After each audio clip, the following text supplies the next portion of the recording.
Okay, today I wanted to have a quick run through this Ferrari Dino test case. and this has been ran already using the UFO-CFD octree solver.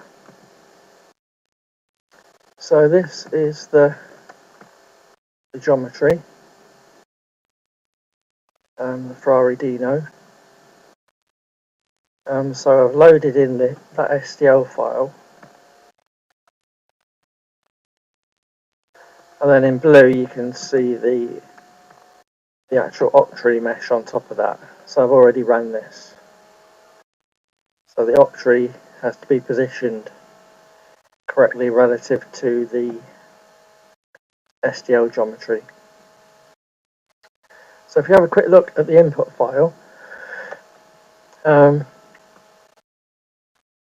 this is the STL file name. I specified 9 refinement levels maximum and a background level of 4.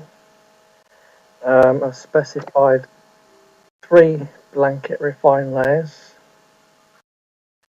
The STL try limit has been set at 100,000. And the octree limit I've set as 2 million. It actually comes out a lot less than that, but the maximum value I've set 2 million. And then the points, or the octree points, I've set to 6 million. And it's not the number of points, it's the number of octree cells required to specify all of the points in the domain, so it's quite a bit larger. So when you run the octree solver, if there's an error message relating to either of these, O-lim or P-lim, then you may need to increase these values by 1 million, say, and then rerun it until it runs without an error message. The root cell width is 10 meters. That means that this is 10 meters wide. The root cell center is 4.360. So that means the cell center here of the root cell.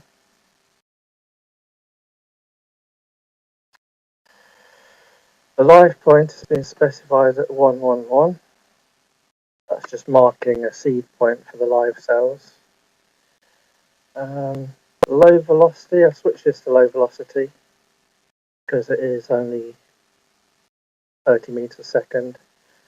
I've run this for 20,000 iterations, saving after 20,000. Output to screen every 10. 3D smoothing because it's 3D test case. These are pretty default values for CFL number and the smoothing parameters. Wall function is set at 1. You don't want any wall function to be applied. Standard settings for air. Velocity 30, density 1.26. These are standard ISA conditions. Right, Z min and Z max for 2D flow. You only need to reduce these if you're specifying a 2D slice. So for 3D cases, they need to be set quite large so the domain isn't being affected by them. So it's a bit of a bodged way to implement it. But if you set these at values much larger than your domain, then for a 3D case that'll be fine. And then there's a refinement box that's been specified to capture some wake, and I've specified RLEV at 8, and then these are the X min, X max, Y min, Y max, Z min, Z max for a refinement box. So if we have a quick look through this.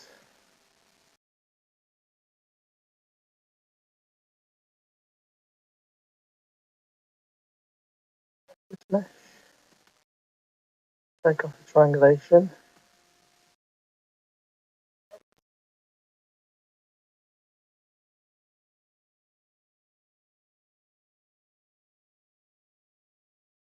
If I zoom in,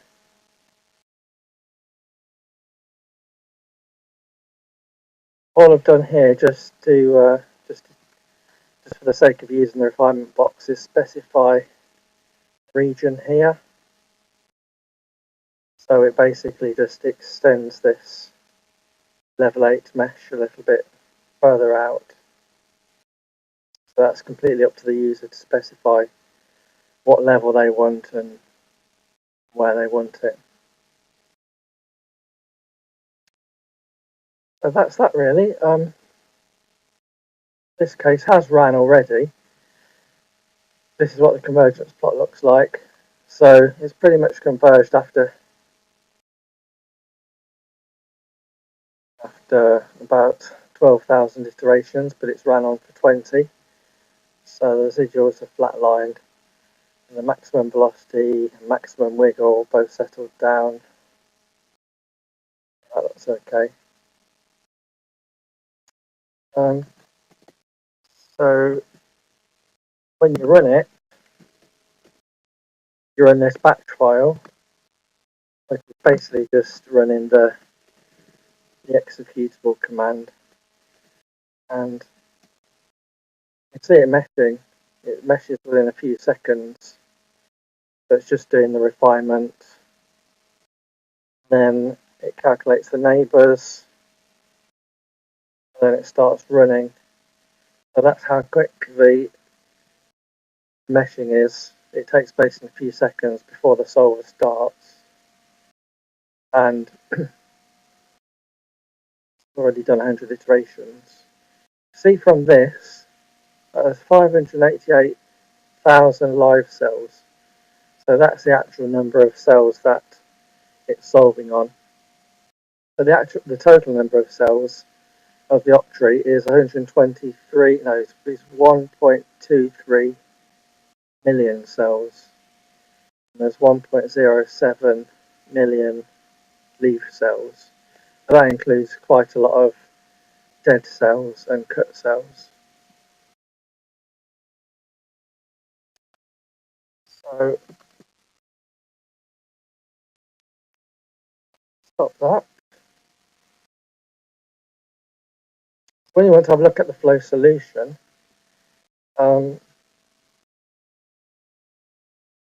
what we can do is have a look at the distance field. So in order to do that, cell to point data, select a contour, select dist for distance field, set it to 0 because you want the 0 distance. If we take off the SDL geometry, we're now looking at the distance field. So I can set that to pressure or velocity. And so that allows you to look directly at the solution on the surface of the vehicle. So I could put on the velocity magnitude there, between 0 and 44.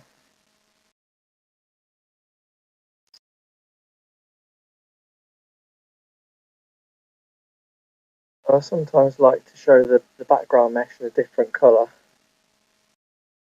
So that's light, so I can go to presets, maybe choose that one,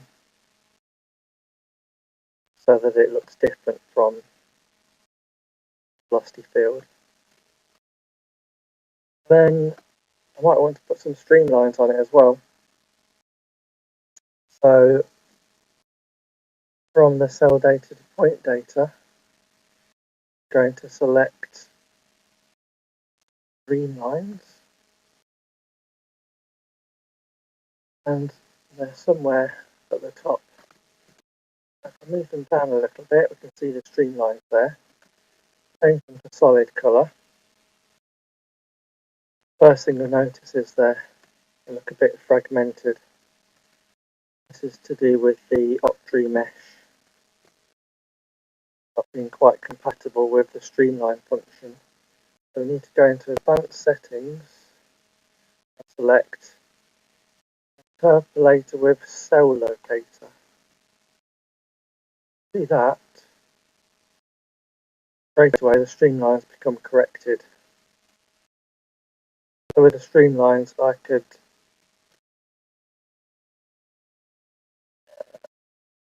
change the radius 0.1.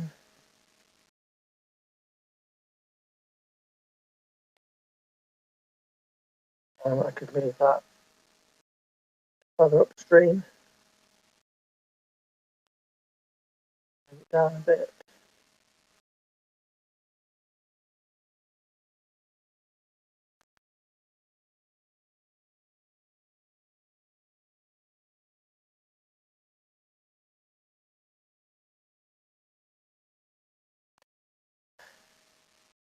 See there's a bit of wake being captured at the end here, and there's also quite a bit of wake behind the back window there.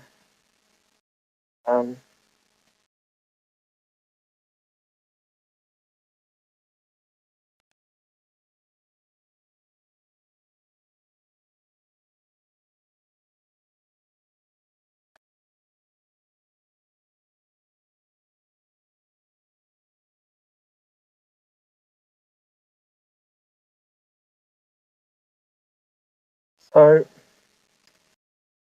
there you have it. That's a very quick demonstration of the Ferrari Dino test case in the UFO-CFD octree solver, and a quick look at a flow solution based on the distance field and using some streamlines.